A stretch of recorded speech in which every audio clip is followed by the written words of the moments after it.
તો સુરતમાં ફરી નકલી ચલણી નોટ ઝડપાઈ છે। એસઓજી પોલીસે 9,000ની ડુપ્લિકેટ નોટ સાથે 2 આરોપીને ઝડપી પાડ્યા। આરોપીઓ પૂણા શાકભાજી માર્કેટમાં 500 રૂપિયાની નોટ વટાવવા જતા પોલીસે દબોચી લીધા।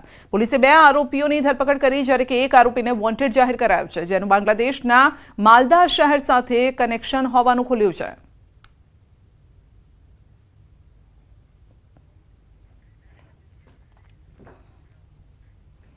ભરૂચમાં ભાજપના કાઉન્સિલરનું મોત થયું છે। રાત્રિ દરમિયાન મકાનની છત પડવાથી મોત નીપજ્યું છે।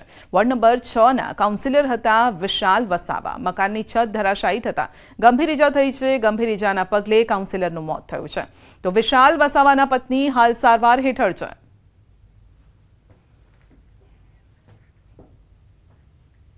ભાવનગર મહાનગરપાલિકાએ દબાણકર્તાઓ વિરુદ્ધ બોલાવી છે તવાઈ। કુંભારવાડા વિસ્તારમાં શરૂ કર્યું છે મેગા ડિમોલિશન। ઘડેચી શુદ્ધિકરણ પ્રોજેક્ટને અડચણરૂપ 811 જેટલા આવાસો તોડવાની કામગીરી કરાઈ છે। અગાઉ આ વિસ્તારમાં 811 જેટલા મકાન માલિકોને 2 વખત નોટિસ આપ્યા બાદ તંત્રએ કાર્યવાહી કરી।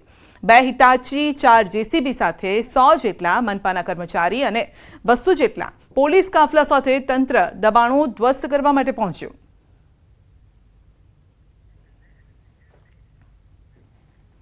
જૂનાગઢમાં હવે તસ્કરોના નિશાન પર મંદિરો આવ્યા છે। દાતાર રોડ પર આવેલા મામાદેવના મંદિરમાં ચોરી કરી છે અને તસ્કરો ફરાર થઈ ગયા। મંદિરમાંથી 6,000 રોકડ તેમજ પિત્તળના હારની ચોરી કરી છે। તસ્કરોએ મંદિરનું ગ્રીલનું તાળું તોડી દાનપેટીમાંથી રોકડની ચોરી કરી છે। મંદિરનું ગ્રીલ તોડતા તસ્કરો સીસીટીવીમાં કેદ પણ થયા છે। પોલીસે આ સીસીટીવીના આધારે તસ્કરોનું પગેરું મેળવવા માટે તપાસ હાથ ધરી।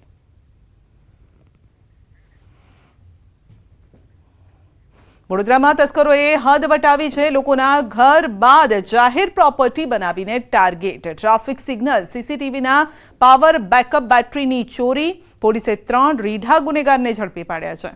ચોરી કરેલો 12 લાખનો મુદ્દામાલ પણ જપ્ત કર્યો છે। 3 માસમાં 215 બેટરીની ચોરી કરી છે, તો ખુલ્લા રોડ પર ચોરી કરી પોલીસને પડકાર પણ ફેંકતા પાલિકાના એલઈડી, ટ્રાફિક સિગ્નલ, સીસીટીવીની 12 લાખની બેટરીની ચોરી કરી છે।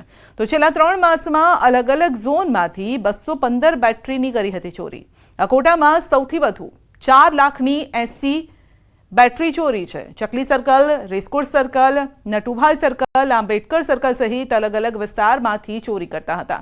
પાલિકાના કર્મચારીઓ દ્વારા 7 પોલીસ મથકમાં નોંધાવી હતી ફરિયાદ, અને ત્યારે હાલ તો પોલીસ તપાસમાં મોટા ખુલાસા પણ થઈ શકે છે। વડોદરામાંથી ઝડપાયો છે મોટો કૌભાંડી। મૂળ જયપુરનો કપિલ કલ્યાણજી ઝડપાયો છે। મુંબઈની ન્યૂ ઇન્ડિયા બેંકમાં કરી હતી ઠગાઈ। આરોપી મેનેજરે 122 કરોડનું કર્યું હતું કૌભાંડ, અને વડોદરા ક્રાઇમ બ્રાન્ચે આરોપીને દબોચ્યો છે। આરોપીને મુંબઈની દહીસર પોલીસને સોંપાયો છે। આરબીઆઈની તપાસમાં ઉચાપતની વિગતો બહાર આવતા ગુનો પણ નોંધાયો છે।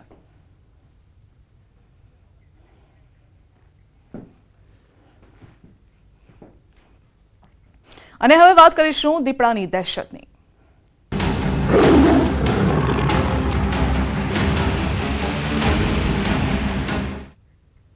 નવસારીના ગ્રામ્ય પંથકમાં દીપડાનો હુમલો। ખેતરમાં કામ કરતા યુવક પર દીપડો ત્રાટક્યો છે। નાગધરા ગામે યુવક પર હુમલો કર્યો છે। યુવકને માથું, હાથ, છાતીના ભાગે ઈજા થઈ છે। ઘાયલ યુવકે ચીસો પાડતા દીપડો ભાગી છૂટ્યો। યુવકને સારવાર માટે હોસ્પિટલમાં ખસેડાયો છે।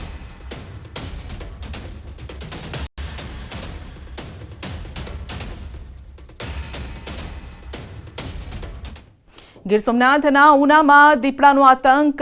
ગુંદાળા ગામે આધેડ પર દીપડાએ હુમલો કર્યો છે। વાડી વિસ્તારમાં કામ કરતા આધેડ પર હુમલો કર્યો છે। આધેડને ગંભીર ઇજા પહોંચતા ઉના સરકારી હોસ્પિટલ ખસેડાયા છે। વન વિભાગે દીપડાને પકડવા કવાયત પણ હાથ ધરી છે। તો ગીર સોમનાથના ઉનામાં દીપડો દેખાયો છે અને એક વ્યક્તિ પર હુમલો પણ કર્યો છે। હુમલા કર્યા બાદ તે ત્યાંથી નાસી છૂટ્યો છે। વાડી વિસ્તારમાં કામ કરતો હતો આધેડ, અને તેના પર હુમલો કરવામાં આવ્યો છે।